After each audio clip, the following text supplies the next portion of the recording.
One and official. आज की इस वीडियो के अंदर बात करेंगे मैं एक ऐसे करेक्टर के बारे में, एक ऐसा करेक्टर जो कि सलेबी किरदार को मुंतखब कर लिया गया है, यानी कि सिलेक्ट कर लिया गया है, जो कि सीजन 7 में आपको देखने को मिलेगा। वो कौन सा करेक्टर है, इसके साथ साथ एक और भी अब आपसे बात करेंगे, यानी सीजन 7 के बारे से एक और बात भी करेंगे। में अगर आप हमारे चैनल पर न्यू है, चैनल को सब्सक्राइब करना, बेल आइकन को लाजमी प्रेस करना, वीडियो को फुल वॉच कर लीजिएगा। तो आज हम उस करेक्टर के बारे में बात करने वाले हैं। सीजन 7 में एंट्री करेगा, में ये किरदार सलेबी किरदार होगा, में इसका नाम का लीड यूज होगा। ये बहुत सी सीरीज में काम कर चुका है। फास्ट टाइम इसको कुल्लू उस्मान में इसको काम करने का मौका मिला है। क्या ये कुल्लू उस्मान के अंदर अपना लेवल जमा पाएंगे?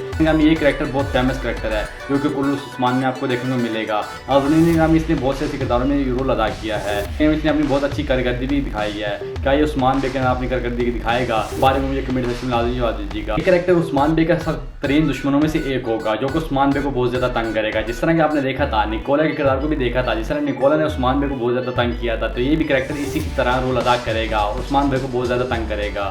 अब हम खास टॉपिक पे बात करेंगे जिस किरदार के बारे में बात करने वाले हैं। नाज़रीन, अभी कुछ दिन पहले मैंने आपको बताया था कि ओरहान बे के कैरेक्टर को सिलेक्ट कर लिया गया है। इस खबर के मुताबिक आप बहुत ज़्यादा खुश होने वाले हैं, क्योंकि आपको मालूम है कुल्लू उस्मान सीजन 7 में ओरहान बे के बारे में बताया जा रहा था कि ओरहान बे इस सीजन में शामिल नहीं होंगे, यानी कि इसकी जगह पे किसी और कैरेक्टर को शामिल कर दिया जाएगा। ये सब बिल्कुल दुरुस्त नहीं था। बिल्कुल दुरुस्त ये बात होगी, यानी ओरहान बे ही इस सीरीज को ज्वाइन करेंगे और इस सीरीज को मुकम्मल तक आखिर तक दिखाएंगे। यानी सीजन 7 के बाद जो सीजन 8 आएगा, यानी ओरहान बे का सीजन आएगा, तो ओरहान बे ही इस सीजन को मुकम्मल करेंगे। तो ओरहान बे के बारे में क्या राय है? क्या इसकी जगह पे किसी और कैरेक्टर को आना चाहिए या इसी को होना चाहिए? तो इसके बारे में कमेंट्स में आपने लाजमी जवाब देना है। तो आज की वीडियो इतनी है। अल्लाह हाफिज़।